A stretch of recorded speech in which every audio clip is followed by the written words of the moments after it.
You can launch it on demand at the website for this project. And I don't know the website, but all I know is if I go to Google and type in NEH, like National Town, Created Equal, it'll bring up the project website, and you can watch all 4 of these films. And in fact, I did that over the weekend. I watched this whole film again from the website. So you can, if you want to see the whole film, you can do that.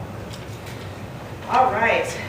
It is my absolute honor and privilege to introduce to you today our speaker, John W. Hardy, actor, narrator, civil rights lecturer. So, John, you're originally from Memphis, right? Oh, I thought you went to school in Memphis. I was. Okay, sorry, my apologies. He's from Nashville, went to school in Memphis, but you got started in the civil rights, or he got started in the civil rights with his church, the local and state NAACP youth chapters, and the Nashville Christian Leadership Council, and the Student Nonviolent Coordinating Committee. And his active involvement with the well, you're still a civil rights activist, are you not? But his very active with this movement was from 1958 till 1963.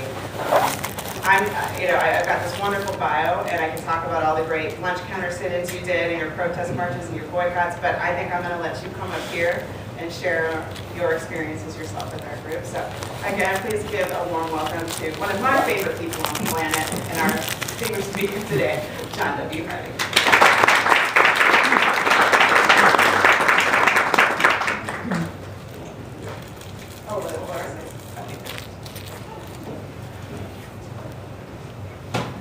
Well, good evening. I would hope, if I'm not asking too much, if everybody could get closer. It's like I'm, talking to off the street out there, but I hope not. I'm going to, my experience that I want to share this evening is, can you still see the screen? Yeah. Thank you. I'm going to share a few notes with you, a little background about Diane and how I got started in the movement. And I want to thank Toby for inviting me to participate. As mentioned earlier, I am also a member of the Black Historic Sites Committee here at the museum. And I see our fearless leader standing in the back there. Thank you very much for your support, and thank you very much for coming out this evening. Thank you, Mr. Hardy. One of the things that I want, first of all, say is that Frederick Douglass reminds us that if there's no struggle, there's no progress. Power concedes nothing without a demand. It never did, and it never will. The limits of tyrants are described by the endurance of those whom they oppress. In Nashville, the rest of the segregated South, everything was separate but equal. Now, you all bear with me as I figure this thing out. There we go. Now, these kinds of signs you've seen before, not some of us have had personal experience with them. Talking to a lady earlier, she said until she had come south, she had never seen signs like that. But that was just a way of life. We didn't have the option, and there was constant intimidation. Throughout the South and other parts of our nation, African Americans and other minorities faced these kinds of signs. Without you demand a change and you get a boot. One Sunday morning, back in 1958, I was in the NAACP youth chapter. I decided, Mom says, are you coming to church today? And I said, no. Yeah, I said, yes, I'm going to church. I said, but I'll see you there. I decided to go down on West End Avenue to visit a white church. And of course, I was asked to leave and go back to my church and worship my God. But that's not the Bible that I was reading, and I have since been confused by the conservatives' take on religion in this country. After the federal courts began declaring school and bus segregation laws unconstitutional, most Southern prosecutors would not arrest you for breaking segregation laws, but they would arrest you on disturbing the peace or disorderly conduct. rather than a violation of race-specific segregation laws. And in this way, it prevented the courts from overturning these cases. So, because they could always say, it's the law. This is what I was faced with basically when I showed up at that church. And I was a young man, I was only about 17, so I was a little confused. But even under the repressive laws of segregation, Nashville wasn't a bad place to be born and raised and go to school. Home of Fisk University, Fisk Jubilee Singers. Went around the world helping fund the school. But we were always told to be modest, polite, yes sir, no ma'am. I don't care where you go in the South, everybody speaks to you that way. Black, white, blue, yellow, old, young, everybody is polite. Yes ma'am, no ma'am. My parents, they had instilled in us the how we were to navigate the perils of segregation in Jim Crow. And one of the things they always encouraged us to be was proactive. And so I became active. I joined the NAACP. We were trying to do things, but I was a little taken aback because if you remember, everything was through the courts. And until the shock troops of the freedom rides, this kind of forceful confrontation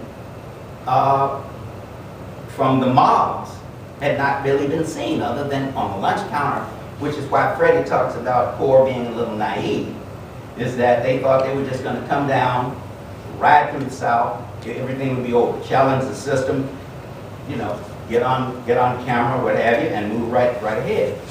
But by the time I entered Tennessee State University in the fall of 1959, there were rumors of sit-in demonstrations, plans to challenge these segregated lunch counters in Nashville. Encouraged by Dr. Martin Luther King, Reverend Jim Lawson came to Nashville from Oberlin Graduate School of Theology in Ohio and quietly began to recruit students for nonviolent training workshops for an assault on the segregated laws of our city, county, and state. Here we see Reverend Lawson with Dr. King. Now, remember that Reverend Lawson, like Dr. King, had studied under the nonviolent tactics of Mahatma Gandhi and his followers. He moved to Nashville, enrolled in the Divinity School of Vanderbilt University, and while there, he actually was serving as the director of CORE, the Congress of Racial Equality, and began conducting nonviolent training workshops. Now, Reverend Lawson has the distinction of training many of our leaders, Diane Nash, James Bevel, Bernard Lafayette, Marion Barry, John Lewis, etc. By the time the four young men, Joseph, Franklin, Billy, and Clarence, sit in Greensboro, on the whites only lunch counters, they did what we were told to do. We were in college. So even though you were sitting in, you studied. They sat and waited without being served. As a result, the local newspaper and TV station who covered these demonstrations labeled the sit-ins, labeled them sit-ins, and of course, the title sticks. On Saturday, February 13th, and my reason for stepping back to this point is because this is where we see Diane really gain momentum, and we actually push her. She is a fearless leader. One of the three women in this, my story, that I'm very impressed with. On February 20th, at the risk of hurting my parents' chances for earning a living, I joined hundreds of other students on lunch counters at Walgreens, and we went to the bus station. White hecklers attacked us, but we meet defeat and defeat their violence with nonviolent resistance. We were continually reminded by Dr. King that if we succumb to the temptation to use violence in our struggle for freedom, unborn generations will be recipients of a long and desolate night of bitterness, and our chief legacy to them will be a never-ending reign of chaos. The next morning, my pictures appear in both the Nashville Tennessean and the Banner newspapers, and my fear of economic reprisals against my parents became a reality. My mother worked at the Hermitage Hotel as maid and in the housekeeping department. The day following my arrest, she's confronted by her supervisor about sit-ins and the fact that my picture was in the paper, and she suggested that if my mother wanted to keep her job, she should voice her opposition to the demonstrations. My mother refused, and without missing a beat, defended the student non-violent protest, saying that it was about time for a change. My mother was fired immediately. Please understand something about my mother and father. We were poor, hard-working folks, God-fearing folks, who depended on every nickel and dime that came into the house. So my being out there jeopardizing their livelihood was kind of conflicting. We had been encouraged to be proactive.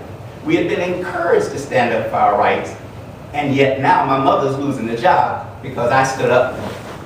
And it sort of works out that my mother actually benefits from the firing.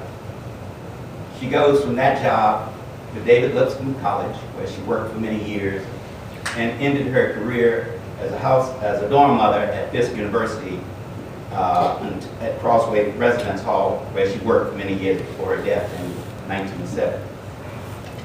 In spite of the mounting reprisals that we were faced with in the black community, the business people, religious leaders of Nashville stood behind us. They mounted a successful crippling boycott. The Nashville Christian Leadership Council was behind it all. By this time, Reverend Lawson is more involved with NCLC. Now, the hecklers that I showed you previously were always present no matter where we went.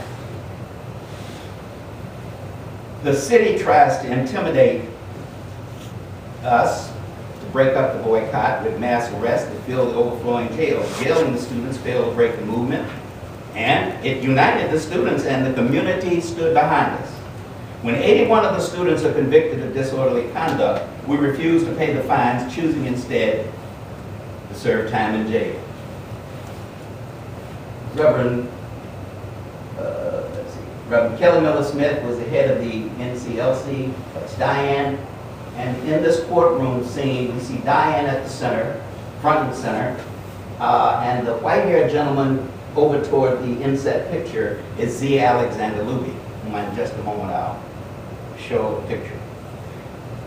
Diane says that we feel that if we pay these fines, we would be contributing to and supporting the injustice and immoral practices that have been performed in the arrest and conviction of the defendants. And if you recall, when John Siegenthaler is talking to Diane, and he said he found it a little awkward to be lectured by this student, you had to know Diane.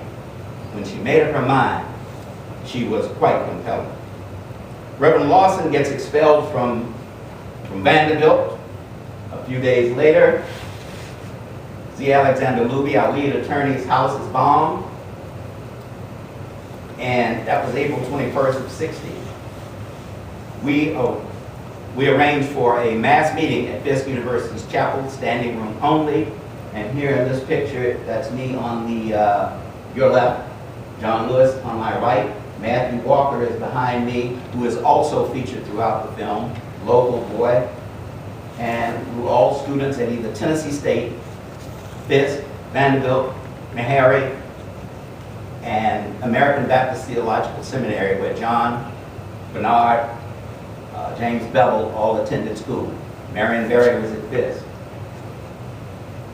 Jim's word was actually on exchange. Guy Carolyn, who is also the co-author of We Shall Overcome, with Pete Seeger, the adaptation, was from the Highlander Folk School, and this would be considered the first incarnation of the Freedom Singers.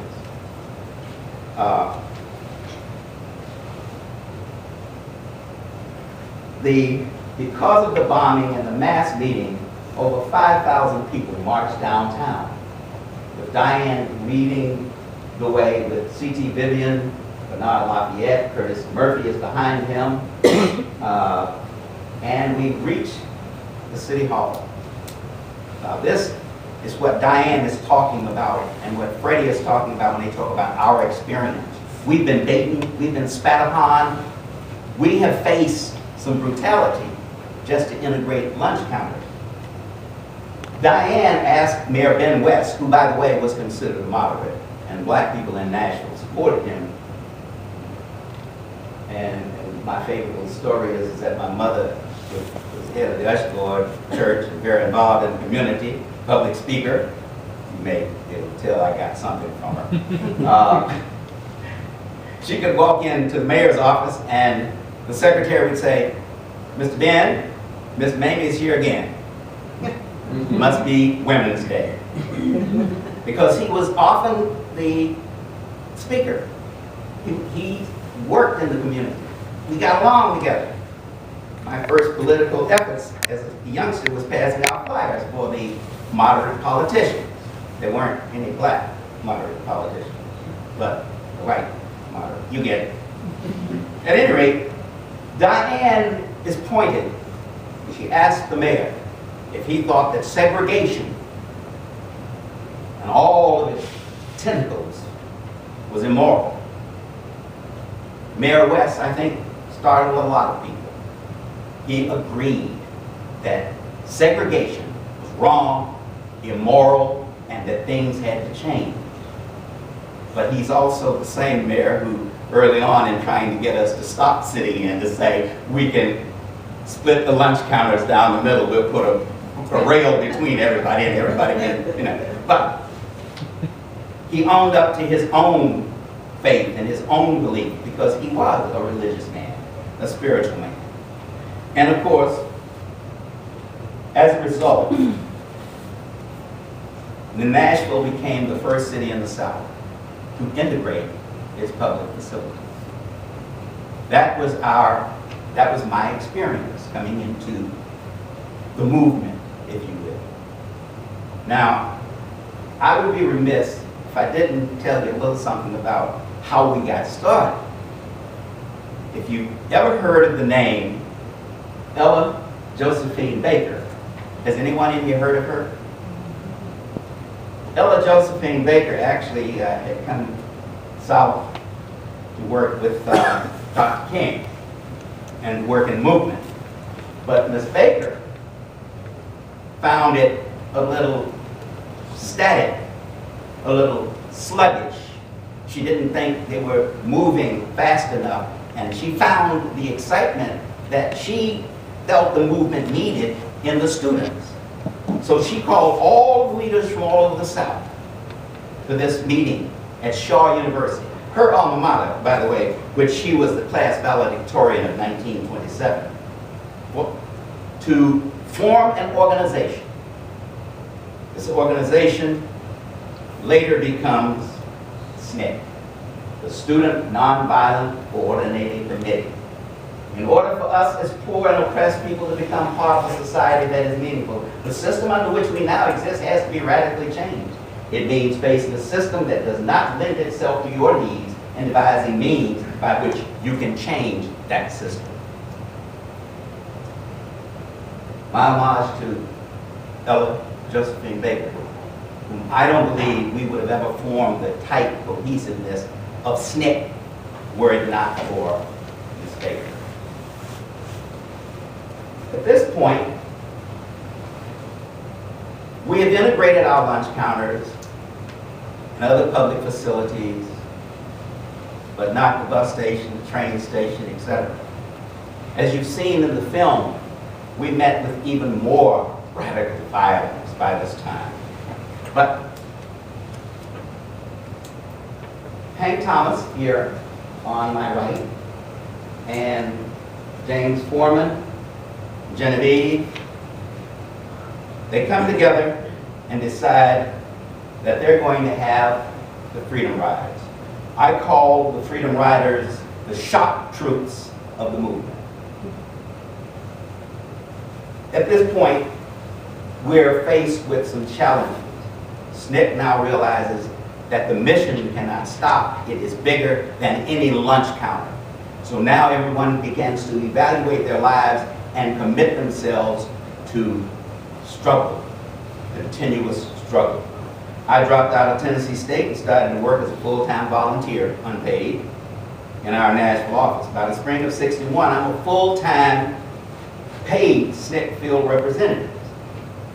My jobs include fundraising, volunteer recruitment, participating in continuing sit-ins, boycotts, marches in Georgia, North Carolina, South Carolina, and Alabama.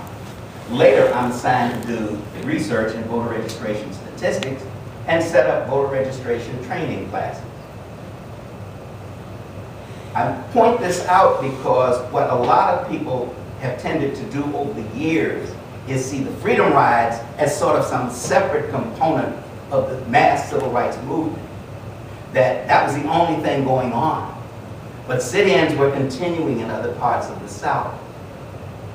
Protest marches were being led. Boycotts, economic boycotts, looking for better jobs. Those things were still going on.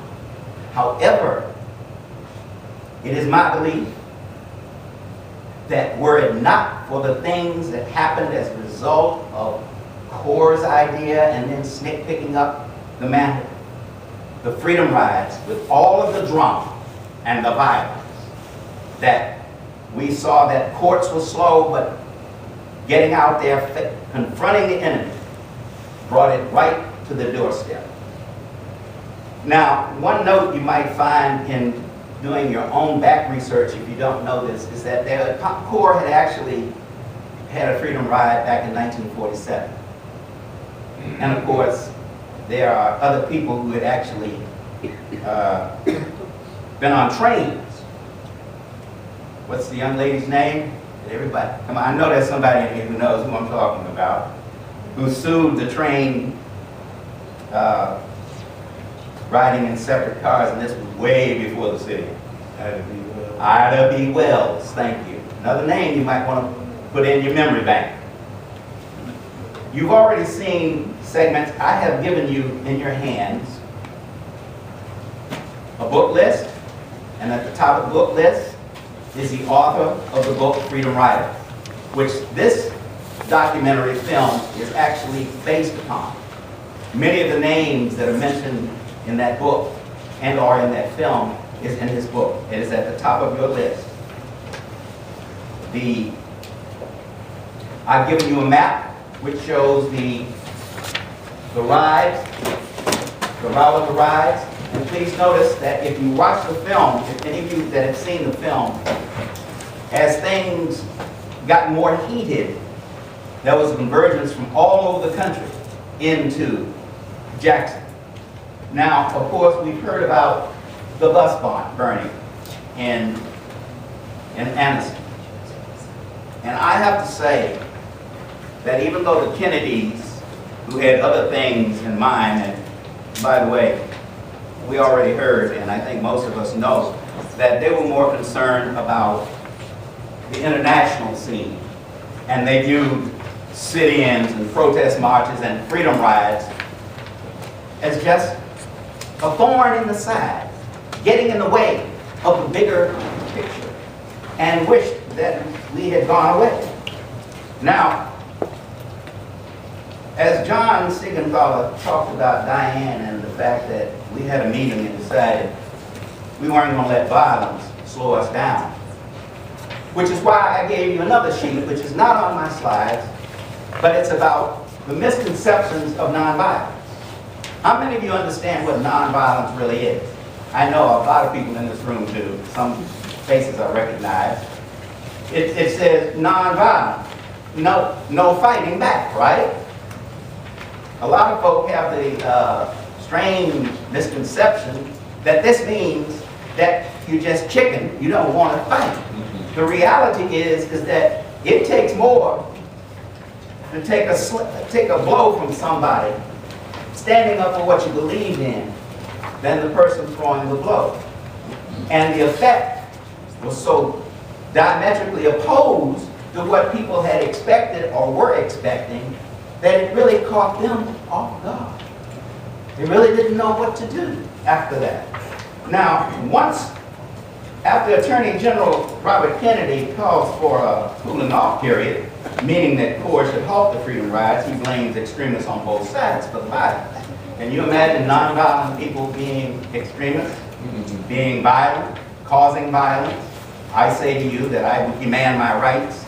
You deny my rights by physically assaulting me, but I'm now the guilty party. We resumed the ride, and of course here we see Captain Bert Bernard Lafayette. I think that's Cordell Reagan at the back there. Cordell is one of the founders of the Freedom Singers. Charles Brown, John Lewis. Please understand, when the stories of John Lewis are told about how he really was there from the beginning. He was on the core rides all the way, becoming a member of the SNCC Advisory Committee, SNCC Coordinating Committee, all the way to his activism and his service in Congress. He is still a very outstanding example of what it means to be dedicated to movement. Now, the Freedom Ride Coordinating Committee was to keep the rides rolling through June, July, August, September, and during these months, more than 60 different freedom rides crisscrossed the South, and most of them converging on Jackson, where every rider was arrested. A couple of statistics here. 300 people in total ended up in Hartford. There were over 450 riders that we call freedom riders. About 75% were male, and the same percentage was under the age of 30, with about equal participation from black and white. And this is the beauty of the movement. Once people recognized that they had as much to lose as we did for what was happening, but more so, more to gain by working together, we saw an integrated, diverse movement from all segments of our community who participated in the rides. And no matter how folks tried to discourage us, we kept going. Though they know that putting their young lives in deadly peril, activists from SNCC-affiliated Nashville student movement would not allow the Ku Klux Klan to defeat the ride. And Diane Nash tells Fred Shuttlesworth, the students have decided that we can't let violence overcome. We're coming into Birmingham to continue the freedom rides. Of course, we were being discouraged because they expected us to be killed. We continued. Now, during this period, I'm actively involved with the Freedom Ride Coordinating Committee, finding housing accommodations along the routes, as well as fundraising to continue our efforts. In this picture here, the gentleman you heard talking about, he knew he would be targeted because he was white. Was absolutely right. Like Jim Peck and Genevieve. They were considered traitors by our enemies. And we're at the American Friends Camp in Williams Bay, Wisconsin. And that's Barbara on the right, and Jim's work, and myself in the glasses. I should say white shorts. Those, by the way, for those of you who are not old enough, those were Bermuda shorts. Now, always the fashion plate. Oh yeah.